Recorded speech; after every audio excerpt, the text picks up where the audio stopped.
और अब बात बाबर हत्याकांड की करें तो कुशीनगर के बाबर हत्याकांड में फरार 2 और आरोपियों को गिरफ्तार किया जा चुका है। आरोपी अजिमुल्ला और सलमा को पुलिस ने गिरफ्तार किया है। इस मामले में ताहिद और आरिफ पहले ही गिरफ्तार हो चुके हैं। इस तरह चारों नामजद आरोपियों को गिरफ्तार कर लिया गया है। वहीं लापरवाही को लेकर 2 और पुलिसकर्मियों पर गाज गिरी है। डीआईजी गोरखपुर के निर्देश पर बीट पर तैनात दोनों पुलिसकर्मियों को लाइन हाजिर किया गया है। इससे पहले एसओ को भी लाइन हाजिर किया जा चुका है। हम आपको बता दें कि विधानसभा चुनाव में बीजेपी का समर्थन करने और बीजेपी की सरकार बनने पर मिठाई बांटने से नाराज कुछ लोगों ने उसके साथ मारपीट कर उसकी हत्या कर दी थी।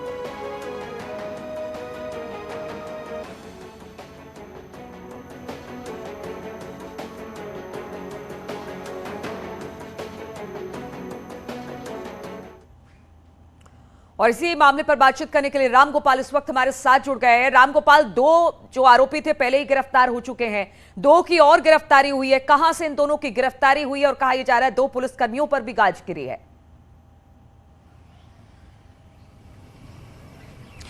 बिल्कुल, अभी तक इस पूरे घटनाक्रम में 4 आरोपी जो हैं वो गिरफ्तार कर लिए गए हैं और ये तब गिरफ्तार हुए हैं जब उन पे मीडिया का दबाव बढ़ा और मुख्यमंत्री योगी आदित्यनाथ ने खुद संज्ञान लिया है। हालांकि जो पीड़ित परिवार है, पीड़ित परिवार 6 लोगों का नाम बता रहा और वो बार बार कह रहा है कि स्थानीय पुलिस जो रामकोला थाने की पुलिस है उसने 2 लोगों के नाम निकाल दिए थे और वो मिली भगत जो है आरोपियों से उसकी पुलिस की थी। कल जब डीआईजी रात में पहुंचते हैं तो डीआईजी ने कहा कि परिवार से बात हुई है, वो जितने लोगों का नाम बता रहे हैं उन लोगों पे कार्रवाई की जाएगी। लेकिन जो सबसे बड़ा सवाल यह है कि जो मृतक है वो बार बार पुलिस से कह रहा था कि मेरे ऊपर जानलेवा हमला हो सकता है, मेरे ऊपर हमला हो सकता है।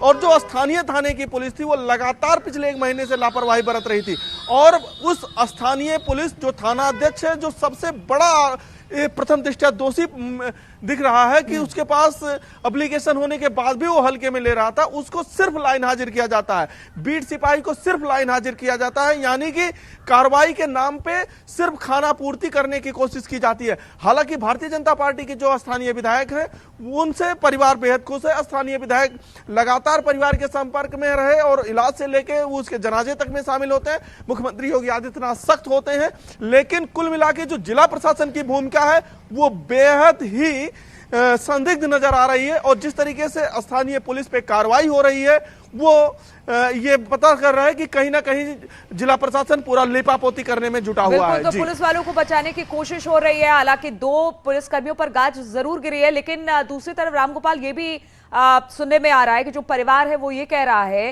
कि एसपी की भूमिका इसमें है, समाजवादी पार्टी की भूमिका। किस तरह से समाजवादी पार्टी की भूमिका देख रहा है ये परिवार?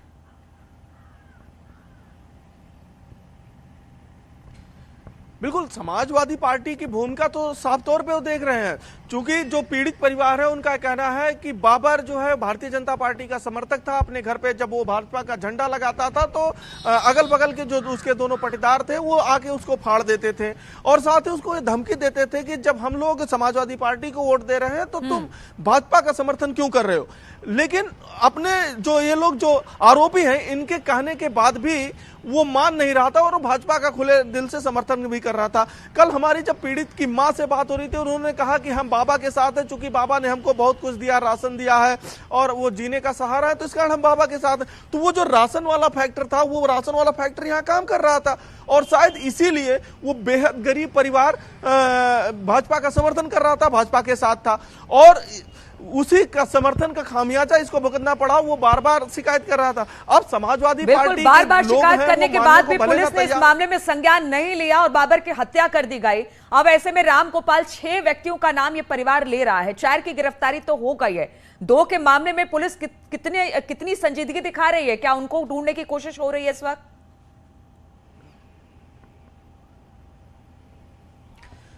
चूंकि 6 दिन बाद, घटना के 6 दिन बाद 20 तारीख को एक घटना होती है, 25 को उसकी डेथ हो जाती है और जब कल मीडिया 2 दिनों से इस खबर को चलाती है तब जाके डीआईजी मौके पे पहुंचते हैं। डीआईजी से नीचे का कोई अधिकारी मौके पे नहीं पहुंचता। एक दिन सीओ आते हैं, खाना पूर्ति करके चले जाते हैं। स्थानीय थाने की पुलिस पीड़ित परिवार का तो कहना है कि धमकाने के लिए आती है, लेकिन जब डीआईजी आते हैं तब तक 2 की गिरफ्तारी हो चुकी होती है। तो अब डीआईजी ने आश्वासन दिया है कि पीड़ित परिवार जितने भी लोगों को कहा है, जो 2 अन्य को कहा है उनको भी आरोपी बनाया जाएगा, उनकी भी गिरफ्तारी सुनिश्चित की जाएगी। तो डीआईजी के आश्वासन के बाद ये उम्मीद की जा रही है कि पीड़ित परिवार को जल्द से जल्द न्याय मिल जाए। बिल्कुल, पीड़ित परिवार को जल्द से जल्द न्याय मिल जाए, क्योंकि लगातार पीड़ित जो था वो गुहार लगा रहा था। अगर समय रहते उसकी गुहार सुन ली जाती तो शायद आज बाबर जिंदा होता। बहुत बहुत शुक्रिया आपका रामगोपाल, हमारे साथ जुड़ने के लिए।